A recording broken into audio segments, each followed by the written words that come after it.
My name is Fria Clark, and I'm turning 60 this year. Although I'm technically retired, I'm fortunate enough to still be working, though not in the usual 9 to 5 grind. I only go into the office occasionally for meetings, and most of those are remote these days, so I work from home most of the time. My oldest son, however, seems to be under the mistaken impression that I've completely stopped working. I became a widow in my late 30s, and now I live with my son and his wife. Our family home, though old, is spacious and full of memories. I've always loved it, which is why the idea of moving out was so difficult for me. Financially, I've never faced major struggles. Most of the life insurance money from my late husband remains untouched, ensuring that I don't have to worry about my later years. Despite what appears to be a carefree life, I do have my share of concerns. The biggest one is my daughter-in-law, Ellen. She's strong-willed, and we often clash. It started from the moment she and my son announced their engagement. I'll never forget the outfit she wore when she came to introduce herself, a casual tracksuit that looked like something from her high school days. She claimed she wanted me to see her as she truly was, no pretenses. But to me it seemed completely inappropriate. While calling it an excuse might be too harsh, she certainly has a way with words and a talent for arguing, which makes things difficult. I couldn't understand why my son chose her.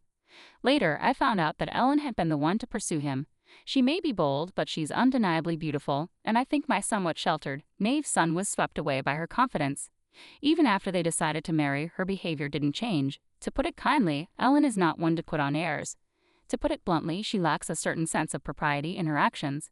I wanted to oppose their marriage, but I told myself it was my son's decision, so I tried to remain patient. After they married, my son insisted we all live together in the family home. I expected Ellen to oppose the idea, but to my surprise, she was completely on board. It didn't take long to understand why. Once we all moved in, Ellen did very little to contribute around the house. Cleaning, laundry, cooking, she left it all to me, despite being a full-time housewife. She quit her job as soon as they got married, and even though I work remotely and don't go to the office every day, I have far less free time than she does. While I'm working at my computer, Ellen makes snide comments, dismissing my efforts as just playing around. I used to rush off Ellen's remarks, not wanting to argue over every little thing. But slowly her attitude began to get under my skin. One day I reached my limit. "Ellen, you seem to have plenty of free time. Could you help out with the cleaning?" I asked as she lounged on the couch, watching one of her TV dramas. She shot me a look of pure disgust, sighed dramatically, and said, "The reason I don't do housework is for your benefit, Mother. Why don't you understand? It's sad you can't appreciate my thoughtfulness." What followed was a lecture filled with her absurd reasoning. According to Ellen, if she did the housework, I'd have nothing to do, leaving me idle, something she claimed would be unhealthy for someone my age. She insisted that staying active by doing chores was essential to prevent seniors like me from becoming sedentary, which could supposedly lead to dementia. In other words, Ellen believed she was doing me a favor by leaving all the housework to me. Her ridiculous logic almost gave me a headache. "I agreed to live together to make sure you didn't slack off, Mother," she added with a smug smile, leaving me speechless and deeply regretting my decision to live under the same roof. Every day I wished I had chosen to live separately. If I had, I could have avoided seeing things I didn't want to see. Doing housework under Ellen's watchful eye was pure torment. Reaching my breaking point, I decided it was time to have a conversation with my eldest son. I wasn't planning to complain about Ellen directly, but I knew something had to change. Instead, I explained that the house we were living in was old, with uneven floors and too many stairs. Last year, I hurt my back, and as I aged, the house became increasingly difficult for me to navigate. I told him that it was time for me to move into an apartment where I could live independently. Despite feeling like Ellen had driven me out, I didn't regret my decision to leave. I moved into a rental apartment, and while I initially thought it might be too big for just one person, I chose a space large enough for my grandchildren to stay over in the future. I had the interior customized to my liking, and for the first time in a while, it felt like I had my own little sanctuary. But my peace didn't last long. Ellen started coming over every day, staying late into the night. "This new apartment is really nice, isn't it, Mother?" she said one day, sprawled on my living room couch. "Don't you think it's too big for just you? Come on, Mother, come back to the old house and do the chores. It's for your health and longevity." I couldn't believe my ears. Ellen was telling me to return to the old house and take care of the chores as if it were still my responsibility. Her self-centered attitude was overwhelming, and I felt my head spin. "I've already moved out of that house, Ellen. It's time for you to step up as the wife. I handle all the chores here, and my health checkups are always good. There's nothing for you to worry about," I said firmly. Ellen turned her head away, completely ignoring my words, as she often did when she didn't like what she heard. This was her usual tactic: disregard anything that didn't suit her. Despite my efforts to set boundaries, she continued coming over to my apartment daily. Just the other day, she even stayed the night, claiming it was too much trouble to go back home. Our homes were only a 15-minute walk apart, but Ellen acted as if the distance was insurmountable. My eldest son had suggested I live close to their home because he worried about me. His concern made me a little sad, but I knew moving into my own space was the right choice. One day, after returning from a rare work-related outing, I was shocked to find Ellen inside my apartment. She had let herself in using the spare key I had given my son for emergencies. "Ah, welcome back," she said nonchalantly, lying on the floor in front of the TV, not even bothering to get up. "Ellen, that spare key is for emergencies, not for you to let yourself in whenever you please," I replied, feeling uneasy about her being in my apartment without my permission. For the first time, I spoke to her firmly, and she seemed taken aback, clearly not used to me being so assertive. She shot me an annoyed look, but I stood my ground. "You're really a stingy mother-in-law. I can't stand that about you," Ellen snapped. "I can't stand anything about you. Even this apartment," she started yelling, her frustration boiling over. "We're family, so you should leave," she spat, trying to push me out the front door. It seemed she couldn't bear the thought of me living in this apartment while she and my son were stuck in the old house. She was livid, claiming it was unfair. "The rent for this place is being paid by James, isn't it? It wouldn't be strange for us, his family, to live here. That's what living beyond your means looks like," she hissed. In that moment, it became clear that Ellen had misunderstood the entire situation. She believed my son was paying for my apartment, and in her mind, this should have been her family's space, not mine. That explained why she felt entitled to show up uninvited, why she thought it was unfair. "All right, I will leave," I said, locking eyes with her, my voice calm but resolute. But this time, I wasn't talking about my apartment. "I'll move my things out within 3 days." Ellen, clearly suspicious, demanded that I call a moving company right in front of her. Without hesitation, I pulled out my phone, contacted a moving service, and scheduled them to come in 2 days. Satisfied, she finally left. As I watched her walk away, I began forming a plan. As promised, I moved out, relocating to a senior-friendly apartment. I decided to test it out for 2 weeks. I handed over the keys and the lease documents to Ellen, instructing her to get the contract transferred into her name through the real estate agent.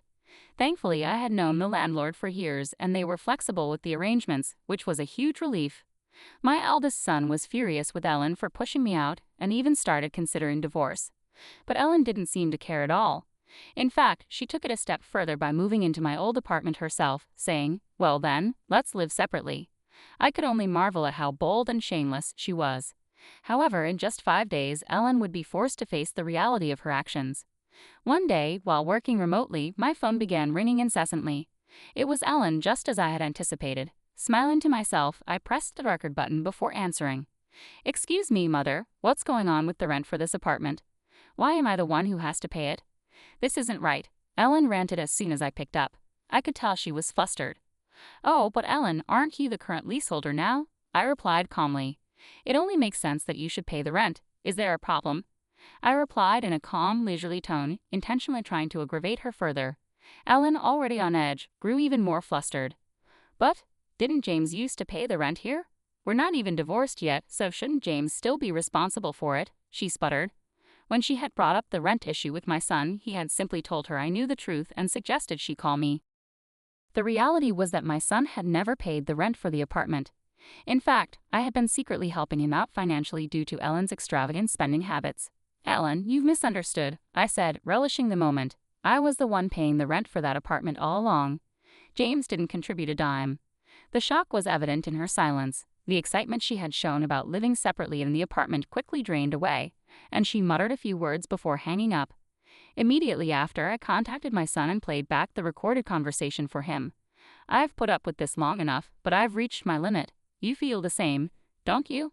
I asked, fully aware that he was exhausted from dealing with the mountain of debt Ellen had accumulated. Despite how grown-up he was, I still couldn't help but step in as his parent. Some might say I was too soft, but I believed that sometimes parents needed to intervene. After a long pause, my son replied quietly, "I'll divorce her. I'm tired too." "Good," I said, firm in my resolve. "Then follow my instructions." I laid out the plan, telling him to take 3 days of paid leave immediately. He would need to move out his important belongings discreetly without Ellen noticing. We couldn't risk her spotting a moving truck, so everything had to be done gradually at night, while she was unaware. I had already arranged for his belongings to be moved into a single-family home I had found, where Ellen wouldn't be able to track him down. The plan progressed smoothly and in secret. 3 days later, I received another call from Ellen. This time, she was even more panicked than before. "What's got you so worked up?" I asked, still maintaining my deliberately relaxed tone. Ellen's voice trembled with distress. She was almost on the verge of panic. "Mother, our house is up for sale, and my parents called to say that my belongings have been delivered to their place." "What's going on?" It seemed my son had executed the plan flawlessly. He had sent all of Ellen's belongings to her parents' house and put their house up for sale, leaving it completely empty. The final piece of the puzzle was now in place. "The landlord told me that if I can't pay the rent," she trailed off, her desperation palpable. I knew it was time to move out. I thought I'd discuss it with James, but when I arrived home, I was greeted by chains and a padlock on the gate. A for sale sign was posted out front. Ellen's voice on the phone was almost hysterical. She must have been in total shock when she saw the house. "I've already signed a formal sales contract with the realtor. That house is no longer accessible to us," I said calmly. "Ellen, there are a few things we need to clear up," I continued, finally ready to release all the pent-up stress I'd been holding in for so long.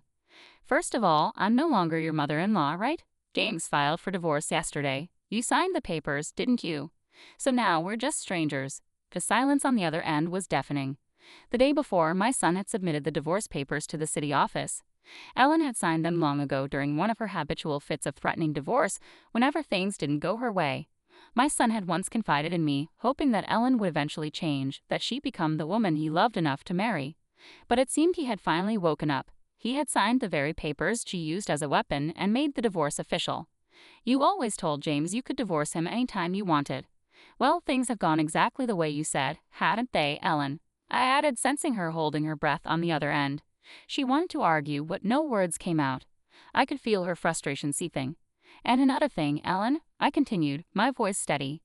"I'm worried about you. Now that the divorce is final, how do you plan to keep living in that apartment without a job? Moving costs money too. How are you going to manage all of this?" Ellen didn't bother hiding her anger anymore. She erupted into a fit of yelling and cursing, letting loose her true feelings.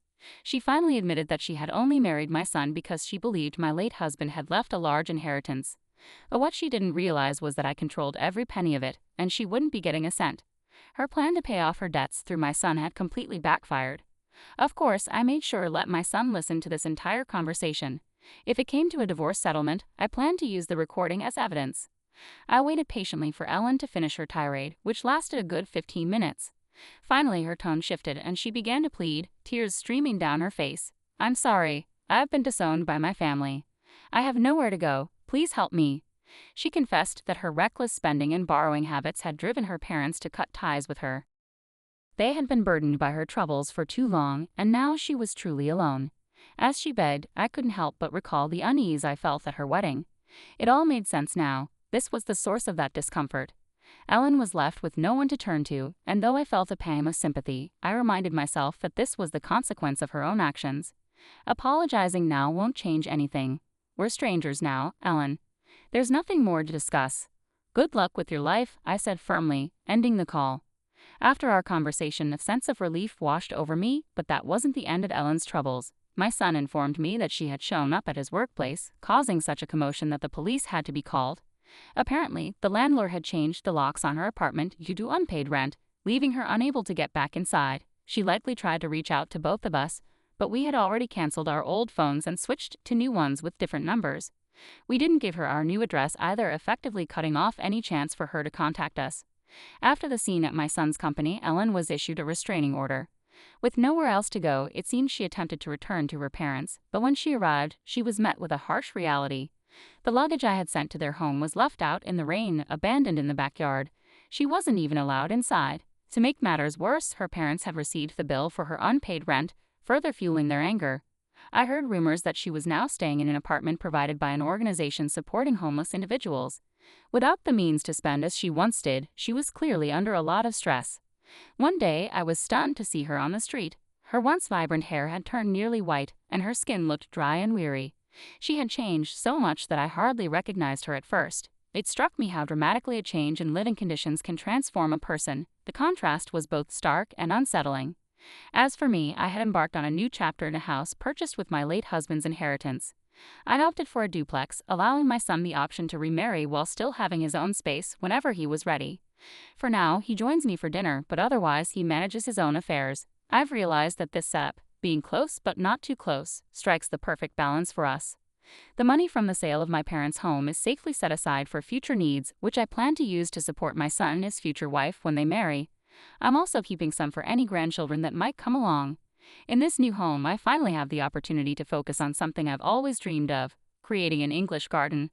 On my days off, I spend hours in the garden, tending to the young trees and herbs. This new life, filled with hope and the promise of growth, has become my daily routine.